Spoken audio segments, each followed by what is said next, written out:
चलो, पेड़ पौधे तथा जंतुओं के उपयोग। किसका? पेड़ पौधे तथा uses of plants and animals, यानी पौधों और जंतुओं का इस्तेमाल क्या क्या है ना। चलो, पेड़ पौधे तथा जंतु विभिन्न प्रकार से हमारे लिए उपयोगी हैं, माने ये हमारे काम में आते हैं। हमें उनसे विभिन्न प्रकार की वस्तुएं प्राप्त होती हैं। पेड़ पौधे हमें श्वसन के लिए, सबसे पहला क्या उससे प्राप्त होता है, तो श्वसन के लिए ऑक्सीजन, यानी सांस लेने के लिए ऑक्सीजन, जो कि सबसे ज़रूरी है, उसके बिना कुछ नहीं होगा। तो ऑक्सीजन हमें कहाँ से मिलता है? पेड़ पौधों से। पेड़ पौधे हमें भोजन, फल, अनाज तथा सब्जियां भी प्रदान करते हैं। ठीक है, तो पहला तो ऑक्सीजन हो गया, दूसरा पेड़ से हमें क्या मिलता है? भोजन, फल, अनाज तथा सब्जियां। अब आगे आओ, जंतुओं से हमें दूध, अंडे तथा मांस प्राप्त होते हैं। दूध, अंडे तथा मांस प्राप्त हमें रेशम, ऊन, मोम, शहद आदि भी प्रदान करते हैं। तो यही पेड़ पौधे, यही जंतु जो हमें दूध, अंडे तथा मांस देते हैं, है ना। यही जंतु हमें रेशम का कपड़ा बनता न है, तो रेशम का जो है कीड़ा से बनता है। ऊन देता न है, भेड़ से ऊन निकाला जाता न है, भेड़ से, बकरी से, खरगोश से, है ना। उसके बाद तुमको उससे ऊँट से। चलो, मोम भी निकाला जाता है। शहद, मोम मधुमक्खी के छत्ता का होता न है, उसके बाद शहद निकाला जाता है। चलो, पेड़ पौधों के उपयोग क्या क्या है, इसके उपयोग। Uses of plants. अब यूजेस ऑफ प्लांट को देखो, हम पेड़ पौधे के भिन्न भिन्न भागों से बहुत सी उपयोगी वस्तुएं प्राप्त करते हैं। जैसे कौन है? पहला है फूड, भोजन प्राप्त करते हैं पेड़ पौधों से। भोजन में आगे पढ़ो, पेड़ पौधे भोजन का मुख्य स्रोत हैं। पौधों के विभिन्न भाग खाए जाते हैं। पौधों के विभिन्न भाग खाए जाते हैं। हम सभी सब्जियां, फल, अनाज, दालें, मसाले, ठीक है, दालें, मसाले, चीनी आदि पौधों से प्राप्त करते हैं। तो पौधों से हम क्या क्या पाते हैं? सब्जियां, है ना, फल, अनाज, दाल, मसाला, चीनी आदि। कोई दिक्कत भी? फल सामान्यतः कच्चे, फल तो कच्चा ही खाया जाता है। चलो, वे स्वादिष्ट, रसीले और विटामिन व खनिज लवण से भरपूर होते हैं। कौन? फल में कौन है? आम, केला, सेब, पपीता, नाशपाती, आड़ू तथा अन्य सभी प्रकार के पेड़ पौधे से प्राप्त होते हैं। कोई दिक्कत भी? आगे आओ, सब्जियां पेड़ पौधों का खाया जाने वाला भाग है। तो सब्जियां क्या है? जिस पेड़ पौधे के जिस भाग को हम खाते हैं उन्हें क्या कहते हैं? सब्जी। कोई दिक्कत भी? तो सब्जियां क्या है? पेड़ पौधों का खाया जाने वाला भाग। पेड़ पौधों का खाया जाने वाला भाग सब्जियां कहलाता है। जैसे तुमको आलू, टमाटर, गाजर, मूली, प्याज, शिमला मिर्च तथा कुछ सब्जियां। कोई दिक्कत भी? ये सभी जो है खाया जाने वाला भाग है। हरी सब्जियां विटामिन तथा खनिज लवण से भरपूर होती है। हरी सब्जियां किससे भरपूर होती है? विटामिन तथा खनिज लवण से। सब्जियों को सामान्यतः खाने से पहले पकाया जाता है। सब्जी बिना पकाए खाओगे? नहीं, सब्जी बिना पकाए नहीं खाएगा। अनाज हमारे भोजन का एक बड़ा भाग है। ये कुछ पौधों के बीज होते हैं। अनाज क्या होते हैं? बीज न। गेहूं क्या है? बीज है ना। उसके बाद तुमको वो चावल क्या है? वो भी बीज है, धान है ना, बीज। आगे गेहूं, चावल, बाजरा, मक्का क्या है? वो भी बीज है। ज्वार आदि भी अनाज है। अनाज कार्बोहाइड्रेट से भरपूर होते हैं। किससे? कार्बोहाइड्रेट से। चलो, दालें विभिन्न प्रकार की होती हैं, जैसे मटर, सेम, चने आदि सब दाल है। ये कुछ पौधों के बीज होते हैं। किसके बीज होते हैं? कुछ पौधों के। चलो, ये शरीर निर्माणक भोज्य पदार्थ होते हैं। ये प्रोटीन से भरपूर होते हैं। कौन? दाल में प्रोटीन बहुत पाया जाता है। तो ये दाल क्या कहलाता है? शरीर निर्माणक भोज्य पदार्थ, यानी ये शरीर का निर्माण करता है। शरीर का निर्माण करता है कौन? दाल। चलो आगे आओ। तेल, ठीक है, तेल, राल तथा साबुन, ठीक है। ऑयल्स, रेसिन्स एंड सोप्स, है ना। तो ऑयल तेल निकाला था। वार्निश तथा पेंट के लिए तारपीन के तेल देवदार की पेड़ की छाल से प्राप्त होता है।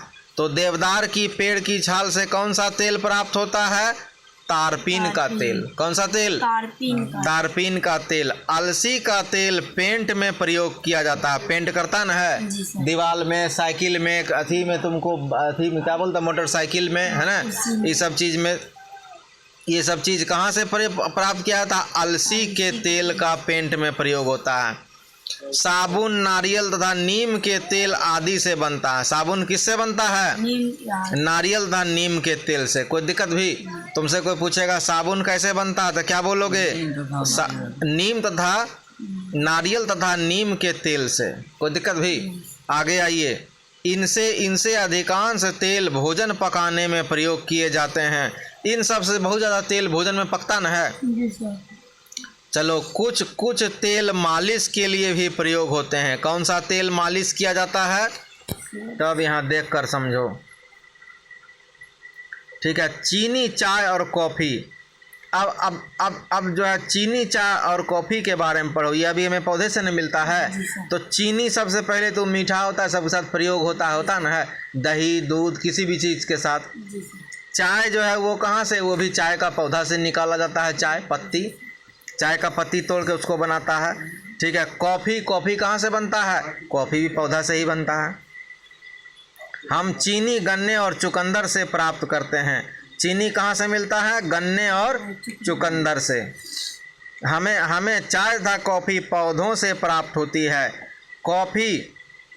कॉफ़ी के पौधों से बीज बनती है। तो कॉफ़ी कहाँ से बनता है? कॉफ़ी के पौधों से बीज बनता है। चाय के पौधों की पत्तियों से बनती है। चाय किससे बनती है? चाय के पौधों की पत्तियों से।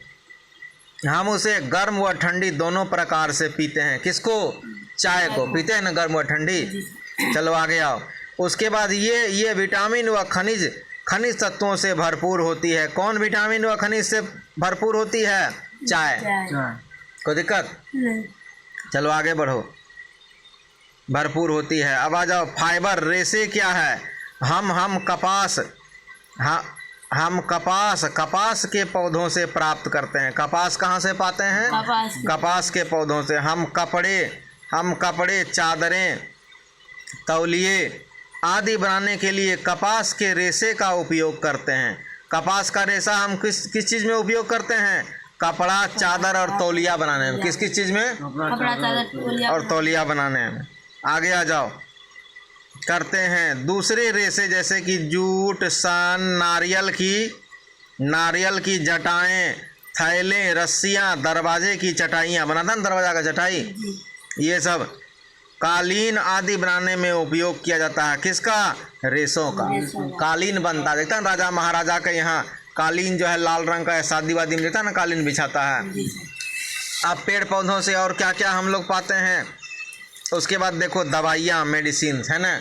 इस प्रकार के पौधों से विभिन्न प्रकार की दवाइयाँ बनते हैं, जिसमें कि नीम की पत्तियाँ। किसकी पत्तियाँ? नीम की पत्तियाँ तथा 20 तत्व की बीमारियों की दवाई के रूप में उपयोग किए जाते हैं।